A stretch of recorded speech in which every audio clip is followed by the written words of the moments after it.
Hello friends, good evening. Welcome to my channel Ankush Agarwal share market. Market as usual रो रहा है और गिरते चले जा रहा है, लेकिन सिलेक्टिव स्टॉक में अभी भी बाइंग है। और देखा जाए तो ज़्यादातर स्टॉक तो गिर ही रहे हैं।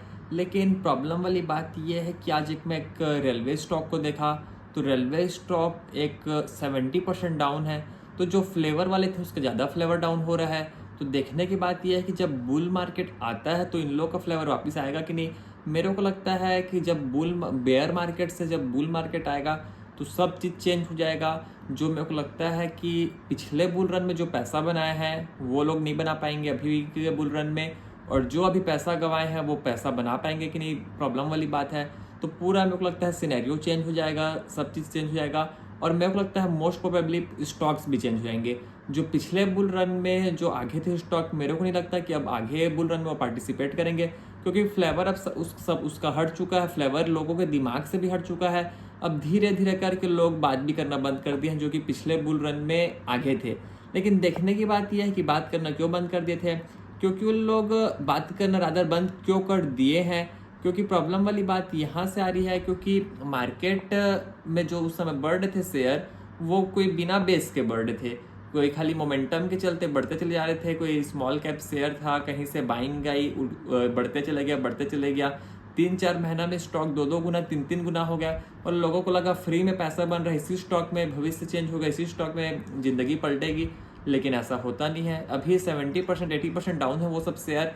लेकिन देखना ये पड़ेगा कि अभी कौन से शेयर लेंगे। तो मोस्ट प्रोबेबली अभी कई लोग ये कर रहे हैं कि अच्छे फंडामेंटल स्टॉक में अपना पैसा डाल रहे हैं, क्योंकि लोग भी समझ गए हैं, क्योंकि अभी मार्केट का पता ही नहीं चल रहा कितना डाउन होगा, क्या होगा।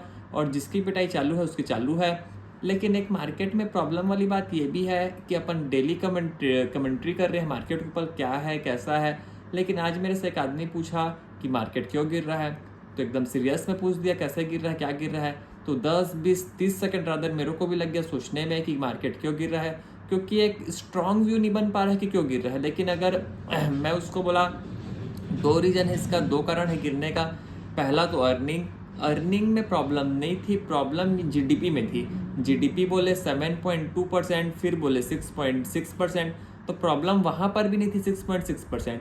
तो जो 6.6% बोले, अगर उतना ग्रोथ भी कंपनी दिखाते तो कहीं पर प्रॉब्लम नहीं होता। टॉप लाइन ग्रोथ टाइफिस रहे कंपनी के। अगर फॉर एग्जांपल एशियन पेंट के रिजल्ट आ रहे हैं, अगर एशियन पेंट में डी ग्रोथ हो रहा है, अगर ब्रिटानिया में डी ग्रोथ हो रहा है, अगर हुल में डी ग्रोथ हो रहा है, तो फिर जीडीपी में ग्रोथ आ कहाँ से रहा है। प्रॉब्लम वाली बात यहाँ पर हुई। तो जो भी कंपनी में लिस्टेड कंपनी है, ग्रोथ किसी के आए नहीं, और जीडीपी वाला बोला कि इतना ग्रोथ है उतना ग्रोथ है। तो मेरे को लगता है वहाँ से पूरा सिनेरियो गड़बड़ाने लग गया। और लोगों को लगा भाई जीडीपी में ग्रोथ आ रहा है तो मार्केट में कंपनी में ग्रोथ क्यों नहीं आ रहा है। तो बीच में उस समय जब रिजल्ट आया तो एशियन पेंट वाले बोले कि जीडीपी का हम लोग को लेवल आंकड़ा समझ में नहीं आ रहा है कि जीडीपी का आंकड़ा क्या आ रहा है, हमारे कंपनी फिर ग्रोथ करनी कैसे नहीं पा रहे हैं, अगर अंडरलाइन इकोनॉमी स्ट्रांग है। तो फिर बाद में उन्होंने क्लैरिफाई करके संभाला बात को, क्योंकि एकदम ज़्यादा ओपन इंडिया में बोल भी नहीं सकते कि क्या हो रहा है कैसे हो रहा है, क्योंकि अगेंस्ट द गवर्नमेंट वाली बात हो जाती है। लेकिन एशियन पेंट वाले खुल के सामने आए थे। वो लोग बोले कि भाई जब अंडरलाइंग इकोनॉमी स्ट्रांग है, अंडरलाइंग अगर मार्केट स्ट्रांग है, तो फिर कंपनी के ग्रोथ कहाँ गए। लेकिन सबके तो दिमाग में ये एक चीज़ शामिल था कि खाली कोई सा भी स्मॉल कैप शेयर लो और 2-3-4 दिन में तो एकदम हाई तौबा बढ़ जा रहे थे। लेकिन अभी मार्केट रियलिटी में आ गया, और मेरे को लगता है बहुत बहुत बहुत हद तक प्राइस्ड इन हो चुका है, बहुत हद तक प्राइस्ड इन हो चुका है। लेकिन देखना ये पड़ेगा कि अभी आगे क्या होगा। लेकिन टू टफ टू से अभी भी बात है क्या होना चाहिए।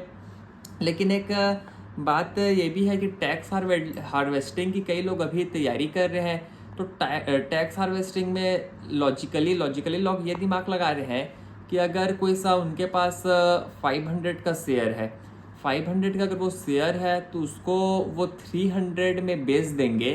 तो जो 200 का जो गैप आएगा, जो 200 का लॉस आएगा, तो वो लॉस को दिखाएंगे किसी के अगेंस्ट के प्रॉफिट में। तो वो उनका उतना टैक्स बच जाएगा। और ऑन द सेम टाइम वो 300 रुपये में शेयर को ले लेंगे। तो अल्टीमेटली उनके पास शेयर भी रह गया, उतना क्वांटिटी भी रह गया, लेकिन वो टैक्स को बचा लिए। लेकिन सोचने की बात ये है, मेरा पर्सनल दिमाग है, अगर 300 रुपये में अगेन वो शेयर को लेंगे और फिर कभी जाके नेक्स्ट FY में अगर वो शेयर को बेचते हैं 500 में, तो उतना को टैक्स पटाना ही पड़ेगा। तो 500 का अगर उसके पास स्टॉक ऑलरेडी रहता तो 200 रुपये का मूव में टैक्स नहीं लगता। तो वही देखने की बात है। मेरे को लगता है टैक्स हार्वेस्टिंग नहीं है, टैक्स को ये थोड़ा लेट कर रहे हैं। लेट टैक्स हार्वेस्टिंग वाली बात नहीं है, मतलब लेट कर रहे हैं टैक्स को। टैक्स तो पटाना ही पड़ेगा, अभी नहीं पटाओ तो अगले फाइनेंशियल ईयर में पटाओ, लेकिन टैक्स पटाना पड़ेगा। तो लेकिन लोग सोच रहे हैं कि टैक्स हार्वेस्टिंग है। मेरे को नहीं लगता। टैक्स हार्वेस्टिंग और टैक्स सेविंग में फ़र्क हो गया। तो ये हार्वेस्ट और मेरे को नहीं लगता कहीं पर से सेविंग है। और देखने की बात है कि ये भी है कि पर्टिकुलर अगर शेयर की बात करें तो ओला वाले बोल रहे हैं कि FY26 के फर्स्ट क्वार्टर में हम लोग एबिटा लेवल में पॉजिटिव हो जाएंगे in the motor vehicle segment. लेकिन देखने की बात यह है, ओला की बात हो रही है कि ओला इलेक्ट्रिक वाले तो कई सारे कमिटमेंट करते जा रहे हैं, लेकिन फुलफिलमेंट कब हो पाएगी तो ये देखने वाली बात है। क्योंकि वो बोले थे कि जो रोस्टर जो इनकी बाइक लॉन्च हुई है उसकी डिलीवरी इसी मंथ से चालू हो जाएगी, लेकिन अभी तक कोई अता पता नहीं है कब से चालू होएगी। तो कोई सा प्रेस रिलीज में बोल रहे हैं कि वो इस मंथ के लास्ट वीक में या तो अगले मंथ के फर्स्ट वीक में, और जब 1-2 महीना पहले बोले थे कि मार्च के फर्स्ट वीक में लॉन्च करेंगे। तो इनके बात में भी अनसर्टेनिटी है, क्या होगा कैसा होगा। और इनका जो जैन स्कूटर है उसकी भी डिलीवरी को बोल रहे थे कि स्टार्ट हो जाएगा, लेकिन पता नहीं क्या होगा। लेकिन जिस हिसाब से लोग एकदम फ्रंट फुट में आके बोलते हैं कि ऐसा कर देंगे वैसा कर देंगे, अगर मेरे को लगता है अगर सही में वैसे लोग करने में कैपेबल होंगे तो स्टॉक मल्टीबैगर बनेगा। लेकिन फॉर द मोमेंट के लिए तो स्टॉक को कोई पसंद नहीं कर रहा है। लगभग अप्रॉक्स 50 के लेवल्स में आ गया है और नियरली 70% डाउन है फ्रॉम दी पीक। लेकिन देखने की बात है क्या होगा। लेकिन इनके फ्यूचर एस्पेक्ट्स बहुत हाई हैं। लोग सेल भी बना रहे हैं, भारत सेल करके गीगा फैक्ट्री भी है, और कई सारे इनके प्रोजेक्ट्स है ऑन गोइंग, और अपकमिंग भी कई सारे प्रोजेक्ट्स से लोग दिमाग लगा रहे हैं। तो देखना ही पड़ेगा ओला क्या करते हैं। लेकिन again back to the market में मेरे को लग रहा है कि स्टेबलाइज हो रहा है मार्केट, स्टेबल हो रहा है मार्केट। देखते हैं कौन सा शेयर क्या लेंगे। लेकिन एक सबसे प्रॉब्लम वाली बात ये भी है कि लोगों के पास पैसा नहीं है, लोगों का पैसा ख़त्म हो गया है। जो अपन फर्स्ट रीजन पहले बात किए थे कि क्या कारण था, तो पहला कारण था वही GDP वाला। अभी सेकंड रीजन एक और जो मैं उसको बताया, तो सेकंड रीजन ये था मार्केट गिरने का कि लोगों के पास पैसा नहीं है। तो पैसा जब रहता है लोगों के पास डालते हैं, जब पैसा गिरता है तो बेचेंगे तो भी प्रॉब्लम है, नहीं बेचेंगे तो भी प्रॉब्लम वाली बात है। तो पैसा कहीं से भी ला ला के डाले। लेकिन अब एक मोमेंट आ गया कि अब पैसा किसी को डालना नहीं है, क्योंकि अब हिम्मत भी टूट गया है और प्राइस भी टूट गए हैं। लेकिन देखते हैं आगे और क्या होता है, कौन मार्केट को संभालता है। यहीं तक रखते हैं, आपसे मंडे की फिर मुलाकात होगी। तब तक ले thank you and happy Holi.